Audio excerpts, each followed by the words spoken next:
제가 처음 사역지로 부임해 가서 전도사 시절이죠. 전도사 시절에 거기에 같이 교제권에 있는 목사님들이 5분이 있었는데 그 중에 한 그 목사님 그 교회에 성도가 귀신 들려서 뜬 거예요. 떴는데 이제 자기가 하다 안 되니까 도와달라고, 시골 교회들이 사람이 많이 없잖아요. 그래서 도와달라고 해서 목사님들이 다 모였어요. 모여가지고 도와주는데 이 귀신이 안 나가는 거예요. 나가야 되는데 빨리 막 목사님은 나가라고 하고 가족들도 있고 그런데 안 나가고 버티는 거예요. 그래서 저는 이제 그때 저한테 다리를 잡으라고 해가지고 제가 다리 한 짝을 잡고 있었어요. 그래서 목사님 두 분이 다리를 잡고, 힘이 너무 세니까 팔 2개 잡고, 그리고 머리 잡고, 그래서 이렇게 귀신을 쫓는데 안 나가는 거예요. 그런데 제 마음속에 그 마음이 왔어요. 너무 창피하다. 성경에 귀신을 쫓으면 나간다고 했는데 귀신이 안 나가는구나. 그렇게 해서 제가 기도를 했어요. 속에서 이제 다리만 잡으니까 할 일이 없잖아요. 다리 잡고 찬송을 하는데 다른 분들 찬송하는데 저는 막 기도를 했어요. 속으로. 하나님, 여기서 꼭 이 귀신이 나가서 하나님의 영광을 가리지 않게 해달라고, 빨리 나가게 해주시라고. 응? 너무 버틴다고. 지금 우리가 그때 한 3시간 4시간을 했는데 너무 막 녹초가 돼가지고 이제 막 가족들도 밖으로 나가는 거예요. 이제 안 나가니까. 그런 상황이었었는데 기도를 하나님 앞에 진짜 얼마나 기도를 간절히 드렸는지 몰라요. 기도를 드렸는데 기도가 이제 제 기도 나름대로 제 기도가 다 끝났다 이렇게 생각이 됐을 때 이제 안 나가고 있으니까 하나님이 저에게 그 마음을 주신 거예요. 네가 한번 해라. 근데 제가 속으로 그 마음에 감동이 와길래 제가 쫄았어요. 아니, 내가 귀신을 쫓아본 적이 있어. 뭐 했어? 내가 어떻게 해? 이 마음이 저희가 왔어요. 그래서 속으로 네가 해라. 막 하나님이, 성령이 제 안에서 말씀을 하는데 제가 못해요 하고 이렇게 있었어요. 그런데 하나님이 조금 오늘 말씀처럼 기도에 이런 유가 나갈 수 없다 했잖아요. 하나님은 그때 제가 그 간절히 기도했던 저의 기도를 하나님이 받으셨던 것 같아요. 그래서 제가 더 이상 버틸 수가 없어서, 왜냐하면 집에도 가야 되는데 창피하고 지금 사람들이, 가족들이 다 왔다가 귀신 나갈 줄 알았는데 목사님들이 5명이나 왔는데 목회자가 귀신은 안 나가고 이렇게 하고 있으니까 안 되겠다 해서 제가 버티다 안 돼요 하다가 결국은 이제 제가 저기 목사님 제가 한번 해보면 어떻습니까? 그랬어요. 그런데 제가 귀신을 쫓아, 귀신의 전공이 아니라, 근데 그 말씀이 생각났어요. 성경에 보니까 귀신한테 이름을 물어보더라고요. 그래서 제가 예수 이름으로 명하노니 내 이름이 무엇이냐 그랬더니 그 이름을 대더라고요. 그렇게 하고 어쩌 해가지고 어쨌든 귀신이 나갔어요. 막 그래서 이 내용하고 똑같아요. 막 거품을 풀고 막 이렇게 하고 나가고 그렇게 했어요. 그렇게 해서 귀신이 나갔어요. 그래서 제가 또 그 들은 바가 있어가지고 귀신이 나가면 그 안에 채워라 그런 마음이 있어가지고 제가 그분에게 말씀을 쭉 줬어요. 그리고 그 목사님한테도 그랬어요.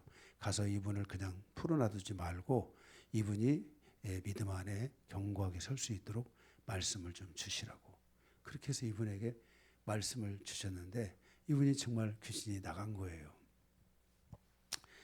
저는 이제 이 과정을 보면서 오늘 이 말씀을 준비하면서 그 생각이 언뜻 났어요.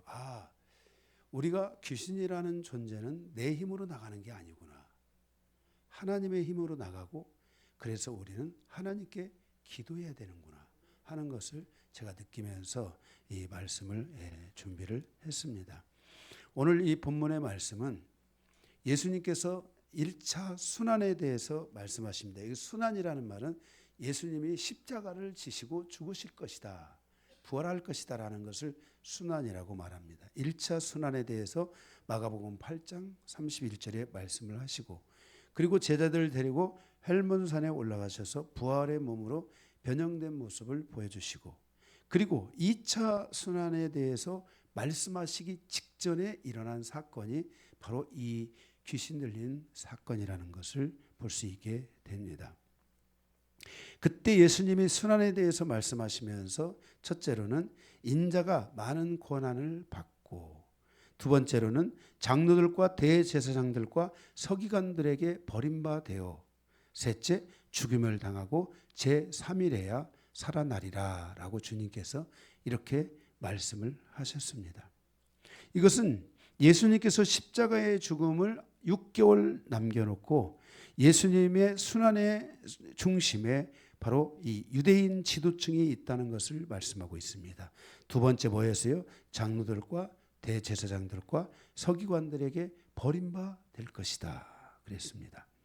그러면서 14절에 이제 우리가 오늘 본문의 말씀에 보니까 14절에 예수님과 베드로와 야고보 요한이 산으로 올라가서 내려오는데 밑에 있던 제자들 있잖아요. 12명의 제자들이니까 그 9명의 제자들과 거기에 서기관, 바리새인이죠. 서기관이 거기에서 변론을 하고 있는 거예요. 근데 그 변론의 내용에 보니까 뭐냐면 귀신 들린 어린아이를 고치는 것에 대해서 변론을 하고 있는 거예요. 지금 자, 우리가 여기서 봐야 될 것은 이 귀신 들림의 상태에 있는 이 상황이 변론으로 될 문제가 아니죠. 그죠? 이스라엘 사람들은 변론하기를 좋아하죠. 그죠? 변론으로 되는 게 아니라 이 귀신을 쫓아내야 되는 상황이잖아요. 그죠? 쫓아내야만 하는 상황인데 거기서 변론을 하고 있는 거예요. 이게 유대인들은 그 지식이 많아가지고 세계에서 제일 똑똑한 민족이잖아요. 그러니까 이게 뭐 어떻고 저떻고 막 지식을 가지고 얘기를 하는데 그런 문제가 아니라 이 부분은 오늘 예수님께서 말씀하시기를 믿음의 문제라는 것을 말씀하고 있어요. 아마도 제자들도 그게 9명의 제자들도 이 바리새인들이 와서 변론을 하니까 마음이 굉장히 두려워지고 약해졌을 것 같아요. 그래서 예수님께서 그 귀신을 쫓아내는 능력을 주셨음에도 불구하고 이 제자들도 못 쫓고, 그죠? 우리가 그런 거예요. 우리가 대화라든지 우리가 관계성에서 이런 것들을 중요한 것 중에 하나가 믿음을 약화시키는 대화를 하면 안 돼요. 믿음을 강화시키는 대화를 해야 되고 믿음으로 살 것을 촉구해야 되고 요구해야 되고, 아멘. 그렇게 이끌어줘야 돼요. 반드시 하나님이 하신다는 믿음을 가질 수 있도록 도와줘야 돼요. 하나님은 반드시 하십니다. 하실 수 없는데 하신다는 게 아니라 하나님은 반드시 하시기 때문에 그 하나님이 하신다는 것을 계속해서 가르쳐주고 그들이 그 믿음을 가지고 살아갈 수 있도록 도와줘야만 한다는 것을 우리는 기억을 해야만 할 줄로 믿습니다. 그 과정에서 믿음이 없는 제자들과 믿음이 없는 바리새인들과의 이 변론이 진행되고 있는 것을 보게 됩니다. 오늘 주님께서 귀신 들린 어린아이의 치유를 통해서 믿음이 없는 세대에 대해서 책망하고 있다는 것입니다. 그러니까 제자들도 믿음이 약할 뿐만 아니라 그 바리새인들하고 대화를 하다 보니까 믿음이 더 없어진 거죠. 두려움이 확 올라온 거죠. 그죠? 예, 이 제자들은 바리새인들을, 유대 사회에서 바리새인들을 두려워 안 할 자가 누가 있습니까? 그들이 죄를 정하면 죄인 되는 거잖아요. 그러니까 두려워하는 마음에다가 갑자기 제자들도 그 두려운 마음에 의해서 믿음이 다 사라지고 없게 된 겁니다. 예, 그러면서 주님께서 바리새인들은 바로 이 믿음이 이들이 세상을 중심으로 살아가면서 바리새인들이 믿음을 다 잃어버린 거예요. 원래 우리가 그 BC 500년대에 보면은 에스라 시대에 이 바리새인들은 믿음의 최고잖아요. 믿음의 최고의 사람들이 바리새인들이 됐어요. 그런데 이들의 믿음도 다 없어질 뿐만 아니라 제자들마저도 그 안에 있었던 믿음이 대화를 하면서 서기관들하고 변론을 하면서 믿음이 다 약해져 가지고 아무것도 할 수 없게 된 거예요. 그래서 주님은 오늘 이 어린아이의 이 귀신 들림을 통해서 주님은 믿음이 얼마나 중요한가 하는 것을 우리에게 강조하고 말씀해 주고 있는 것을 볼 수 있습니다. 믿음은 충만해질 수도 있지만 믿음은 잃어버릴 수도 있다는 것을 지적하고 있는 것입니다. 우리도 항상 자신의 믿음을 지키는 성도가 돼야 되고 내가 믿음 안에 견고하게 서 있는가를 항상 우리가 돌아보는 성도가 돼야 됩니다. 제가 어제 저희 이제 그 고시부에서 이제 장로고시, 그 다음에 목사, 그다음에 전도사들 고시가 있었어요. 어제 9명, 9명이 고시를 받는데 제가 이제 어제 설교를 가서 고시 가서 이제 설교를 했는데 그 가운데 하나가 뭐냐면은 사도행전 20장 말씀을 통해서 전한 것 중에 하나가 성도들 안에서는 이 믿음을 계속 유지하는 은혜가 있어야 된다. 그런데 믿음을 유지하게 하는 것이 뭐냐면 회개다. 회개라는 것은 매일매일 자기를 돌아보고 한 주간의 삶에 자기를 돌아보는 삶이다. 이 자기를 돌아보는 시간을 가질 때 믿음이 계속 상승을 하게 되고 믿음을 잃어버리지 않고 믿음으로 살아가게 되는데 회개가 죽으면 믿음이 죽는다.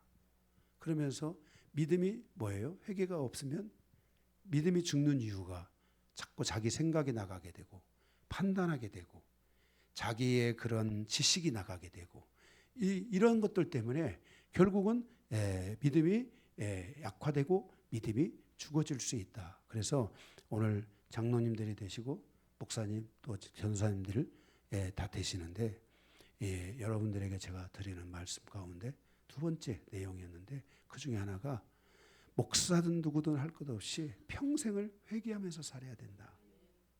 회개하면서 살아야지만이 믿음을 지킨다. 그리고 믿음이 죽어지지 않는다 하는 제가 이 이야기를 어제 이제 목사고시를 보면서 제가 이 고시에 보면서 거기에 그 설교 내용을 말씀을 전했어요. 저는 여러분들에게 다시 한번 말씀을 드리지만 우리는 매일매일 회개해야 돼요. 우리 영광교회가 이만큼의 은혜를 가져올 수 있었던 은혜 중에 하나는 매일매일 회개했다는 거예요. 우리 자신을 매일매일 돌아봤다는 거예요. 그걸 결과 우리의 믿음이 뭐예요? 흔들릴 때도 있었을지 모르지만 믿음이 약해지지 않은 거예요. 회개는 우리의 믿음을 다시 세우는 새로운 힘이 됐다는 것이죠. 그래서 우리가 항상 우리는 인간으로 살아가는 동안 완전한 자가 아니에요. 오늘 넘어질 수도 있고 내일 넘어질 수도 있고 내가 오늘 충만한 것 같아도 언제 내 삶이 이게 약해질지 모른단 말이에요. 그런데 그때 우리가 회개를 하지 않는다면 그렇죠?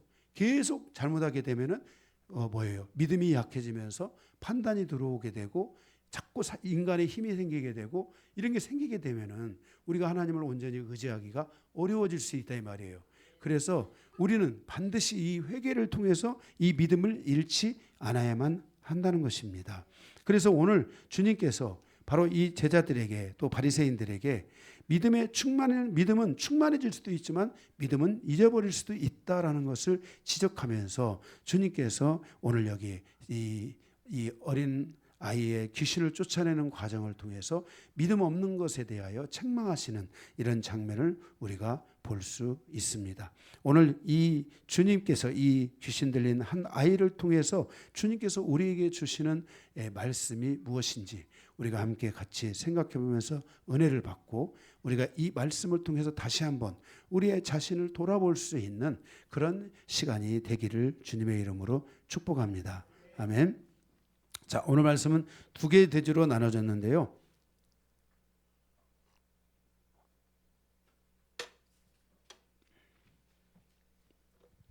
첫 번째는 믿음이 없는 세대가 되지 말라. 다시 말해서 믿음을 잊어버리지 말라라고 이렇게 말씀을 드릴 수 있습니다. 14절에서 21절인데요.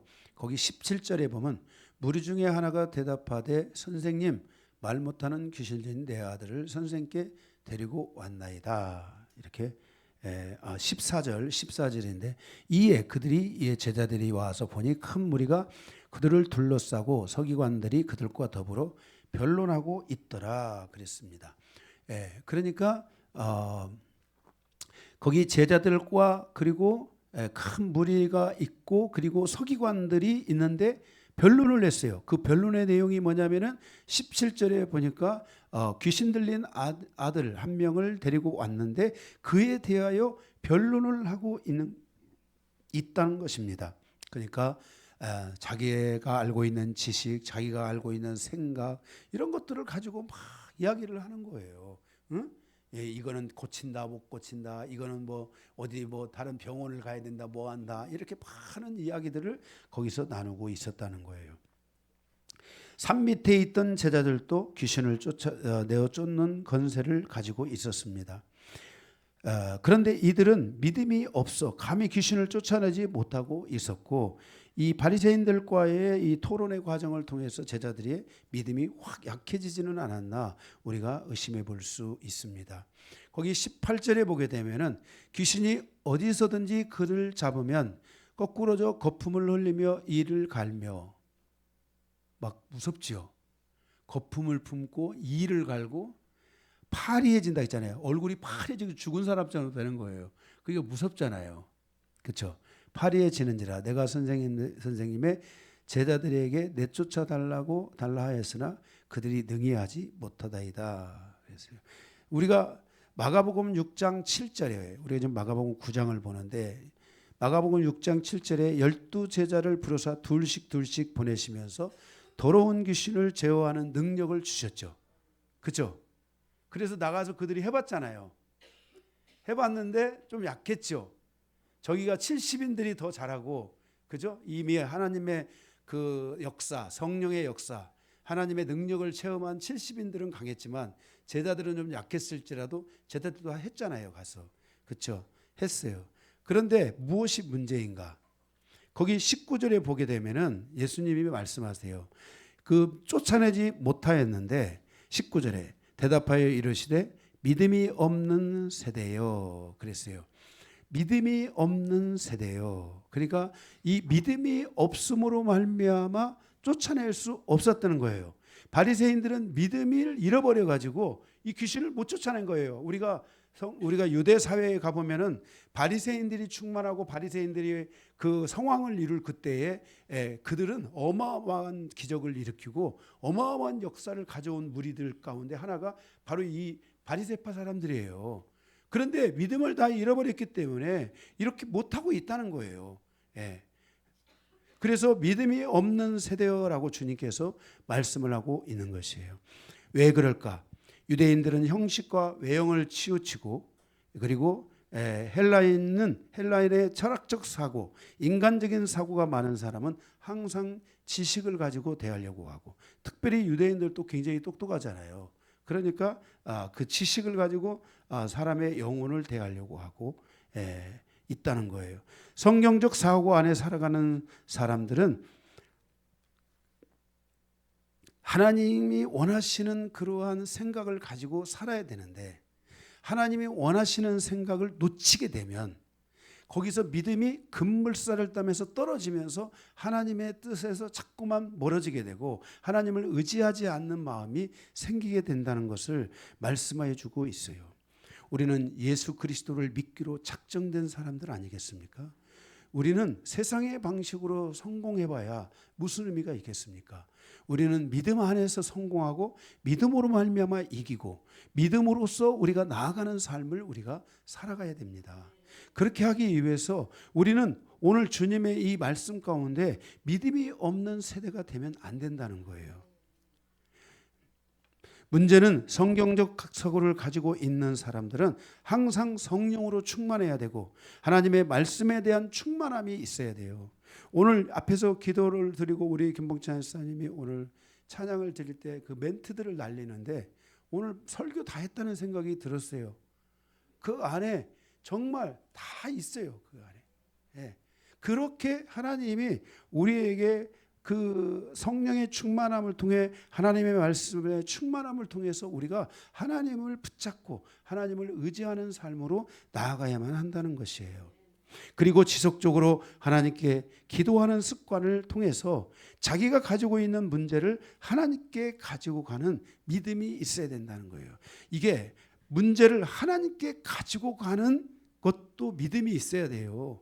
하나님께 이 믿음이 있어야 돼요. 내가 이 문제를 내 방식으로 인간적인 방식으로 하겠다는 게 아니라 하나님께서 풀어주실 것을 믿고 하나님을 신뢰하고 그렇게 나아갈 때 거기에 하나님의 주권, 하나님은 우주 만물에 충만하시잖아요. 그 하나님의 주권이 거기서 움직이게 되는 거거든요.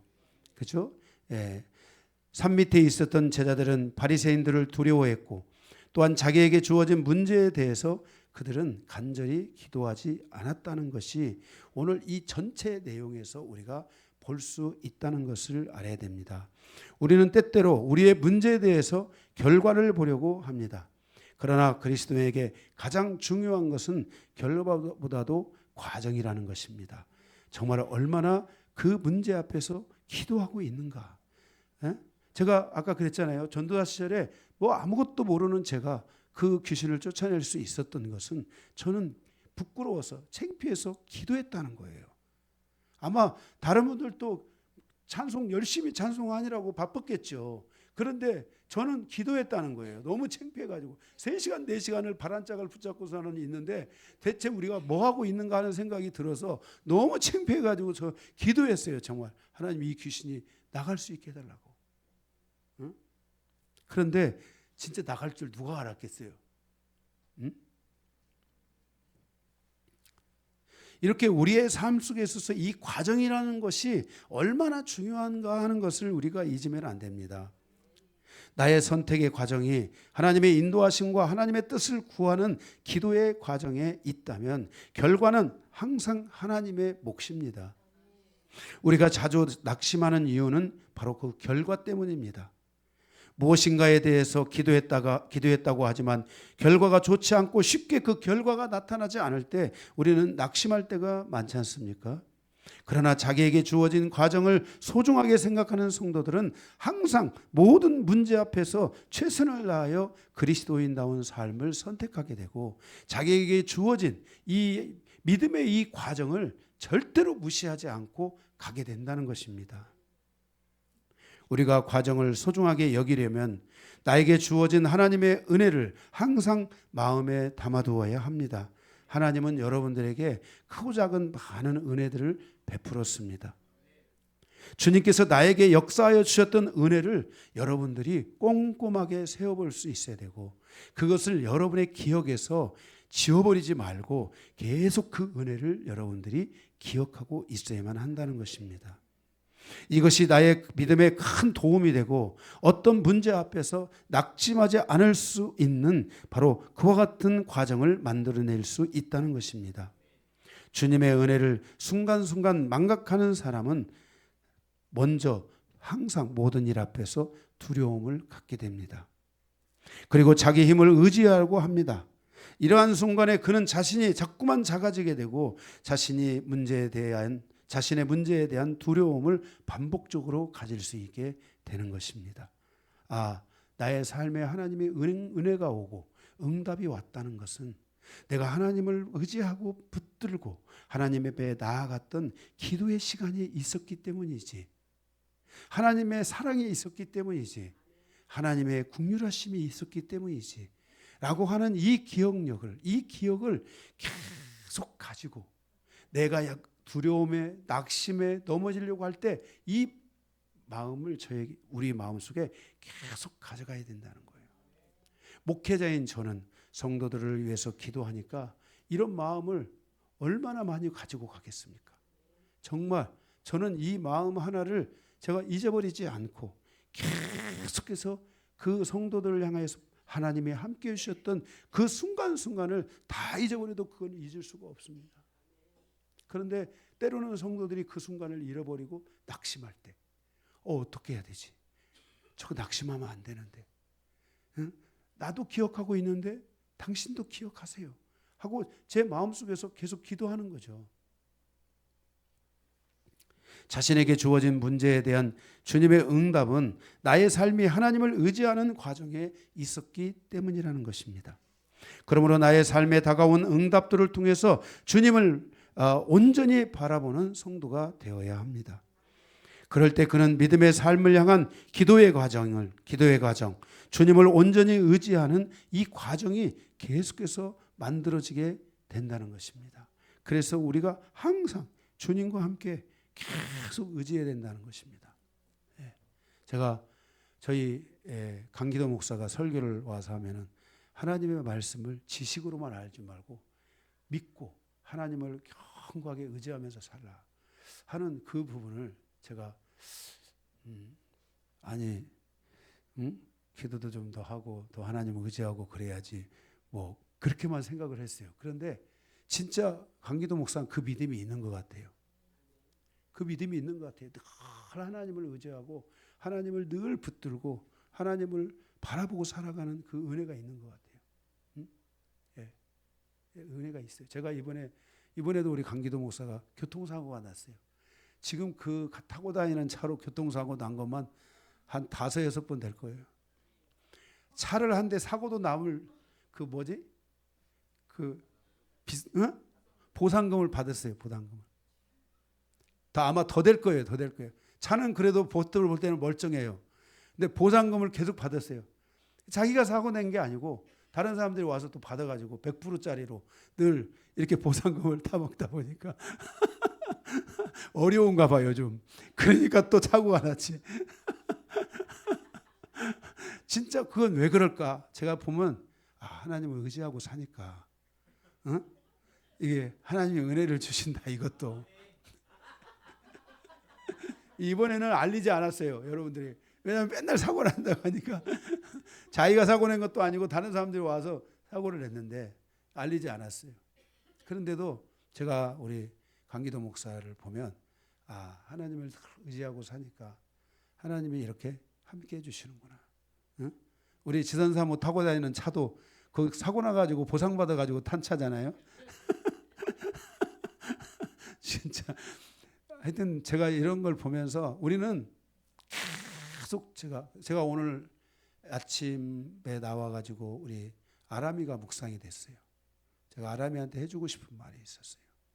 제가 꼭 그래서 이따 끝나고 할까 그러다가 아람이한테 내가 하나님이 너의 축구의 인생을 반드시 축복하실 거니까 담대하게 가라 아람아. 전체 진흙들 거 없어. 다윗을 늘 생각해라. 다윗과 골리앗의 싸움을 생각하고 하나님이 날 이기게 하실 것을. 우리 아람이는 축구를 뭐 진짜 어떻게 늦게 시작했어도 잘해요. 예, 축구 하나만큼은 제가 볼 때 똑소리 나게 하는 것 같아요. 그런데 다른 거 생각하지 말고 사람에게는 하나님이 주시는 때가 있는 거야. 하나님 믿고 가는 거야. 다른 거 없어. 계속 저는 하나님이 하실 줄 믿습니다. 저는 하나님이 하실 줄 믿습니다. 하나님이 도와주세요. 저를 불쌍히 여겨주세요. 하나님 이런 기도의 마음을 계속 가지고 갔으면 좋겠어요. 그러한 마음을 가질 때 우리가 믿음이 없는 세대, 패역한 세대가 되지 않는 거예요. 주님은 믿음이 없는 세대에 대해서 패역한 세대라고 주님께서 말씀하셨어요. 마가복음 9장 19절에 믿음이 없는 세대라고 말씀하고 있지만 누가복음 9장 41절에는 패역한 세대라고 말씀하고 있는 것이에요. 이 패역한 세대란 원어적으로 보면은 빗나간 세대, 왜곡하는 세대, 타락하는 세대라고 말씀을 하고 있어요. 빗나갔다는 것은 하나님에 대한 믿음을 갖지 못하고 믿음을 사용하지도 않는다는 것입니다. 하나님이 여러분의 삶을 함께 하셨고 여러분에게 은혜를 베푸셨다면 그때부터 여러분들은 그 믿음을 잃어버리면 안 돼요. 믿음으로 살아야 돼요. 어떻게든지 믿음으로 살려고 해야 되지. 하나님이 크신 은혜를 베푸셨는데도 그 믿음을 잃어버리면 안 돼요. 이 믿음을 잃어버릴 때 그 세대가 바로 패역한 세대라는 거예요. 그래서 우리가 빗나가면 안 돼요. 하나님께 대한 믿음을 계속해서 사용하고 하나님이 나를 여기까지 인도하셨는데 앞으로도 나를 인도하실 줄 믿습니다. 하나님 하면서 우리가 하나님 앞에 기도하실 수 있어야 돼요. 그리고 믿음을 가져야 돼요. 왜곡한다는 것은 방향성을 바꾸는 것입니다. 지속적으로 믿음을 선택하지 않고 자기가 가지고 있는 자기 지식을 통해서 뭔가를 한다는 이 생각을 갖고 살아가는 겁니다. 그래서 내가 그런 지식을 움직이면 어려울 거야, 힘들어, 요즘 왜 이렇게 힘들지? 이러면서 자꾸만 우리가 말씀에 대해서 믿음에 대해서 왜곡하고 하나님의 자녀로 살아가는 삶을 왜곡하는 거예요. 이렇게 왜곡을 하면 안 돼요. 예. 그래서 하나님을 온전히 의지하지 못하는 게 아니라 오히려 내 삶의 어떤 상황이든지 하나님을 계속 의지하면서 기도하는 거예요. 기도하는 거예요. 우리의 믿음을 약화시키는 것은 믿음을 사용하지 않는 것이며, 타락한 세대라는 것은 하나님의 말씀을 의지하지 않고 세상을 의지하는 거예요. 세상을 여러분들이 절대 바라보면 안 돼요. 예수 믿는 사람들은 세상의 기준으로 살아가면 안 돼요. 하나님의 기준으로 살아가야 돼요. 네. 인간사의 모든 부분이 하나님의 통치와 다스림 안에 있다는 것을 알아야 되고, 그 하나님의 통치와 다스림 안에 있기 때문에 하나님을 의지하고 하나님께 대한 믿음을 계속 가지고 갈 때 거기서 하나님의 주권이 움직이게 된다는 것을 알아야 됩니다. 우리의 믿음을 약화시키는 것은 믿음을 사용하지 않는 것이며, 자신의 경험과 지식을 가지고 살려고 하는 생각이 많아지는 것이며, 하나님의 말씀 속에서 해답을 찾지 않고 자꾸만 세상의 방식으로 가려고 할 때 우리의 믿음이 약해질 수 있습니다. 성도는 이러한 것들이 나에게 찾아올 때 위기의식을 느끼고 하나님의 은혜를 더욱 사모하는 마음가짐으로 돌아서야 돼요. 그래서 이런 모든 것들을 돌아서게 하는 게 회개예요. 계속 회개를 하라는 거예요. 그러면 마음이 돌아서요. 이렇게요. 하나님께로 돌아서게 돼 있어요. 그러면 믿음은 잃었다가도 다시 믿음은 점프하게 되어 있고, 믿음은 다시 충만해지게 되어져 있습니다. 제가 수원에 와가지고 가장 많이 크게 은혜 받았던 찬송이 하나 있어요. 정말 저의 삶에 하나님의 살아계심을 느끼게 했던 찬양. 이 찬양을 밤새도록 부르고 아침에 정말 하나님의 어마어마한 역사가 일어났던 찬양이 있어요. 예. 여러분도 다 아시는 찬양. 할 수 있다 하신 이는 나의 능력 주 하나님, 의심 말라 하시며 능력 준다 하시네. 제가 이 찬양을 너무나 절망적이고 될까 불안하고 두렵고 밤에 가서 기도를 하지만 하나님은 보이지 않는 것 같은 그런 마음속에 있을 때 밤새도록, 그때 우리 방에 이렇게 딱 나눠져 있었어요. 그러니까 아마 저희 아내가 기억을 할지 못할지 모르겠어요. 저는 관심이 있는데 저기는 관심이 없을 수도 있습니다. 눈물을 펑펑 흐르면서 밤새도록 이 찬송을 했어요. 근데 이게 하나님의 그때 저에게 주는 용기였어요. 이 찬송을 부르는데 하나님이 새 힘을 확 주시더라고요. 그리고 나서 그 다음날 아침에 정말 하나님의 기적적인 놀라운 역사가 일어났던 기억이 있습니다.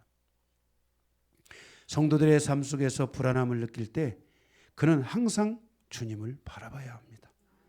불안할수록 더 주님을 바라보세요. 아, 주님을 바라보라는 것이구나 하고 주님을 바라보면서 여러분들이 이겨내시기를 바랍니다. 그러면 그 과정을 통해서 여러분에게 결과도 올 줄로 믿습니다. 20절에서 22절에 보면 주님은 그 아이의 원인을 물으시고 그 아이의 부모는 불쌍히 여겨주실 것을 요청합니다. 주님 앞에 나오는 모든 사람들이 구한 것은 무엇인가? 주여 나를 불쌍히 여겨 주옵소서. 이거 우리의 인생이 처음부터 열려있는 사람들은 이거 덜한데, 그렇지 않은 사람들은 하나님 앞에 이 불쌍히 여겨달라는 이 기도를 많이 해야 돼요. 하나님 나를 불쌍히 여겨주십시오. 하는 이 기도를 많이 함으로써 여러분들의 삶에서 이 기도의 요청이 하나님이 나를 긍휼히 여기시는, 불쌍히 여기시는, 그렇죠? 나의 뭐예요? 이 땅에 있는 문제를 하나님이 풀어서 하늘에서 풀어주시는 이런 은혜들이 우리 안에 있게 되는 것입니다. 그래서 이 아버지도 예수님 앞에 가서 불쌍히 여겨달라고 이렇게 기도를 하게 됩니다. 그래서 오늘 우리가 믿음이 없는 세대가 절대로 되면 안 된다는 것을 우리는 첫 번째 기억해야 됩니다. 두 번째, 22절에서 29절, 할 수 있거든이 무슨 말이냐 그랬습니다. 거기 22절에 보게 되면 23절, 예수께서 이르시되 할 수 있거든이 무슨 말이냐, 믿는 자에게는 능치 못한 일이 없느니라 그랬습니다. 할 수 있거든이 무슨 말이냐, 믿는 자에게는 능치 못함이 없다라고 말씀합니다. 그러자 24절에 곧 그 아이의 아버지가 소리를 질러 이르되 내가 믿나이다. 나의 믿음 없는 것을 도와주소서 하더라 그랬습니다. 내가 믿나이다. 그 아이의 아버지가 소리를 질러 내가 믿는다라고 고백합니다. 그리고 나의 믿음 없는 것을 도와주소서 그랬습니다. 그렇게 도와주소서 하고 이렇게 말하는데 25절에 보니까 예수께서 무리가 달려와 모이는 것을 보시고 그랬어요. 그러니까 지금 그 아버지가 예수님 앞에 나를 도와달라고 그 말을 함과 함께 그리고 많은 사람들이 오고 있으니까 시간이 있잖아요. 잠깐의 시간이 있었는데 그때 주님은 무엇을 하셨을까? 주님이 그 짧은 시간이지만 그 잠깐의 텀에 무엇을 하셨을까? 저는 기도했다고 믿습니다. 나의 믿음 없는 것을 도와주소서 그랬습니다. 자, 이 아버지의 마음에 믿음이 있어야 되잖아요.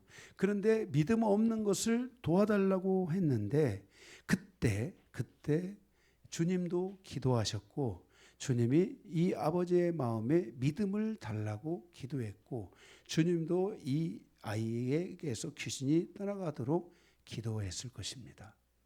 그렇죠? 예, 우리가 성경을 보면 그렇습니다. 그래서 믿음 없는 것을 도와주소서. 우리가 어떤 문제를 가지고 주님 앞에 나아갈 때 그 문제에 대한 부분보다 하나님을 더욱 의지하는 믿음이 나의 마음에 채워질 때까지 기다려야 됩니다. 즉 나의 마음에 믿음이 충만해질 때까지 기도해야 하고 기다려야 합니다. 저는 성도들을 제가 목회하면서 이끌다 보면 하나님의 뜻대로 가지 않는 성도들이 있어요. 이럴 때요, 저는 계속해서 기다립니다.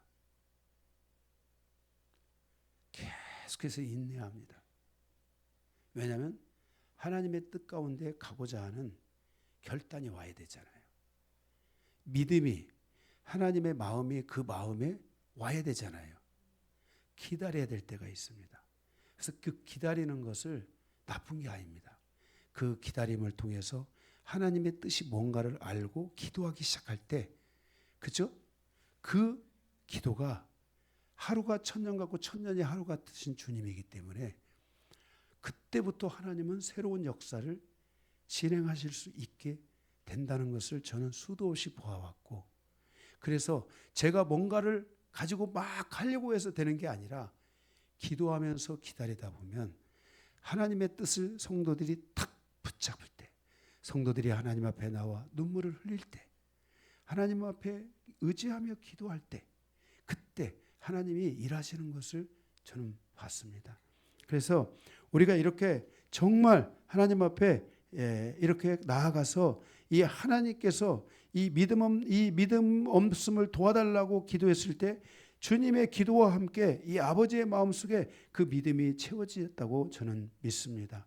그래서 그 주님의 기도와 함께 그 아버지의 마음의 믿음도 채워져서 그가 아이가 이렇게 되고 건강해지고 난 뒤에 그는 믿음을 버리지 않고 하나님을 의지하며 살아가는 백성이 되었다는 것입니다. 나의 마음에 믿음이 충만해질 때까지 기도해야 하고 우리는 기다려야 된다는 것을 꼭 기억하고요. 여러분이 기도를 하다가 쉽게 지치지 말고 주님의 믿음이 내 안에 채워지는지, 여기에 대한 내가 갖고 있는 문제에 대한 믿음이 오는지를 여러분들이 자꾸 체크를 해야 돼요. 그리고 거기에 대해서 여러분들이 오지 않으면은 낙심하지 말고 거기서 기다리고 기도해야 돼요. 더 기도하고 기다리다 보면 하나님께서 그것을 이루어 주셔요. 여러분, 우리 인생이 내가 발을 동동 굴른다고 됩니까? 그럴 것 같으면 10번 구르지. 일단 뒹굴지 그냥 아주. 우리 인생이 뒹군다고 되는 것도 아니고 발을 동동 구른다고 되는 것도 아니에요. 오히려 우리가 차분하게 기다리고 있고 주님을 바라보고 있고 하는 그런 데서 주님이 역사하시고 있다는 것을 우리는 끊임없이 경험하게 됩니다. 만일 나의 마음에 믿음이 충만하게 채워지는 것이 느껴지지 않을 때는 기도하면서 주님께서 나의 마음에 믿음의 확신을 주시도록 기도하면서 나아가시기 바랍니다. 쉽게 포기하고 낙심하는 마음을 가지면 안 됩니다. 믿음이 24절에 믿음이 없는 것을 믿음이 있는 것으로 채워져야 됩니다. 그러니까 우리의 마음은 믿음이 채워지면 됩니다. 믿음이 채워지면 여러분들이 낙심하지 않습니다. 아멘. 그래서 이 믿음이 채워지도록 우리가 기도해야만 한다는 것입니다. 25절에서 26절에 보면은 시간이 잠시 흐르고 주님은 아버지께 아마 아버지를 위해서 기도하였을 것입니다. 그리고 사람들이 모여듭니다. 그리고 예수님께서 귀신을 꾸짖으시니 이때 귀신이 나갑니다. 그리고 이때 진정으로 중요한 것은 바로 이 아이의 아버지입니다. 하나님을 온전히 의지하는 믿음을 가지고 이 아이와 함께 갔을 것이라고 믿습니다. 그래서 주님께서는 바로 이 아이의 이 치유의 과정을 통해서 할 수 있거든요. 무슨 말이냐? 믿는 자에게는 능치 못함이 없다 하시면서 여기서 믿음이 얼마나 중요한 건가, 이 아버지의 믿음이 얼마나 중요한 건가. 그런데 그 아버지가 소리를 질러서 내가 믿습니다 그리 말하잖아요. 그렇죠? 그리고 내가 믿음이 없는 것을 조금만 도와주십시오 하고 또 기도하잖아요. 그죠? 이러한 믿음이 우리에게 얼마나 중요한가 하는 것을 보게 됩니다. 그런데 제자들에게는 지금 산 밑에 있었던 제자들에게는 이 믿음이 결핍이 있었다는 것입니다. 그래서 거기 28절에 보니까 집에 들어가심에 제자들이 조용히 묻자오되 우리는 어찌하여 능히 그 귀신을 쫓아내지 못하였나이까. 이르시되 기도 외에 다른 것으로는 이런 종류가 나갈 수 없느니라 하시니라 라고 주님이 말씀하고 있습니다. 그러니까 예수님은 모든 시간, 모든 상황 속에서도 항상 아버지께 기도할 뿐만 아니라 그 상황에 대해서 기도하는 습관이 있는데 지금 바리새인들은 제대로 기도를 해 못해요. 못하죠. 바리새인들의 기도를 주님이 책망하시잖아요. 그러다가 제자들도 지금 그 상황에서 주님 하나님 앞에 기도를 했다는 게 못했다는 거예요. 기도를 못했다는 거예요. 이 중요한 상황에서 기도를 못했다는 거예요. 그런데 주님은 그 중요한 상황에서도 주님은 계속해서 기도했다는 거예요. 그리고 그 아버지를 위해서도 기도하고 그 귀신이 나가기를 위해서도 기도하고 그 나갈 수 있는 길을 열어달라고 기도하고 계속 기도했다는 거예요. 이게 바로 여기서 오늘 봐야 될 중요한 부분이에요. 그래서 성도는 기도에 집중해야만 합니다. 우리가 기도할 때 방언으로 기도하고 또한 마음으로 기도하는 것을 섞어서 하시기 바랍니다. 제가 요즘 보면 성도들이 이렇게 너무 방언으로만 기도하니까 이 마음의 기도 속에서 마음의 변화가 일어나야 되잖아요. 마음이 인격적으로 움직여야 되잖아요. 내가 주님 앞에 이런 마음을 드리고 그리고 인격적으로 나도 그렇게 나아가고 그렇게 돼야 되는데 방언 기도만 하니까 이게 주님께 대하여 인격적인 교통이 내 안에서 온전히 이루어지지 않고 있는 것을 우리가 볼 수 있어요. 그래서 여러분들이 방언으로 기도하지만은 마음으로 기도하고 오늘 또 아침에 우리 김봉찬 목사님이 찬양을 인도하는데 기도하자고 하면서 마음으로 먼저 기도하고 그리고 또 방언으로 기도하고 이래 하더라고요. 그래서 여러분들이 마음으로 기도하고 방언으로도 기도하고 이렇게 하면서 여러분들이 기도를 계속적으로 해가실 수 있기를 바랍니다. 나의 마음에 주님을 찾는 마음의 기도가 계속되어져야 합니다. 저는 오늘 또 저 뒤에 앉아서 찬양을 하면서 성도들을 다 이름을 불러가면서 기도했습니다. 우리 닐리 집사님을 위해서도 기도했습니다.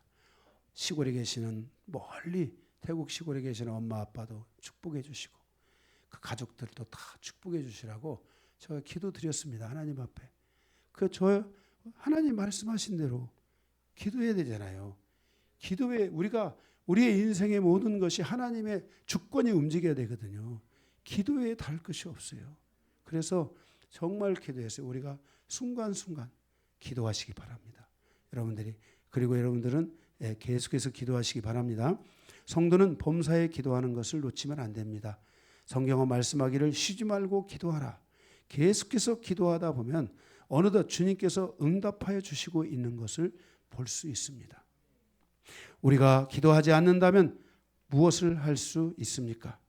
하나님께서 성도에게 기도를 주신 것은 기도를 통해서 나의 마음의 안식을 가져오며 하나님의 응답을 받도록 하기 위함인 것입니다. 사단은 내가 기도하지 못하도록 방해합니다. 성도는 기도의 재단을 쌓아야 합니다. 거기서 기도의 재단, 나의 기도가 차곡차곡 쌓여져 가야 된다는 것입니다. 거기서 영적 전쟁을 할 수 있고 풀어갈 수 있습니다. 주님은 말씀하셨습니다. 땅에서 풀면 하늘에서도 풀리리라. 우리가 땅의 문제를 푸는 방법은 무엇입니까? 땅의 그 복잡한 문제들을 풀어가는 것이 뭡니까? 기도 아니겠습니까? 기도로 그 문제를 풀면 하늘에서도 풀어주시겠다고 주님이 그렇게 약속하시고 있는 것입니다. 기도는 바로 땅에 있는 공격을 풀어가는 시간인 것입니다. 인생사와 세상사에 묶여가는 삶이 아니라 오히려 인생사와 세상사의 묶임을 풀어가는 기도가 계속되어져야만 하는 것입니다. 그러면 풀어질 것입니다. 반드시 풀어질 것입니다. 기도의 재단을 쌓는 성도들이 되시길 주님의 이름으로 축원합니다. 말씀 마치겠습니다.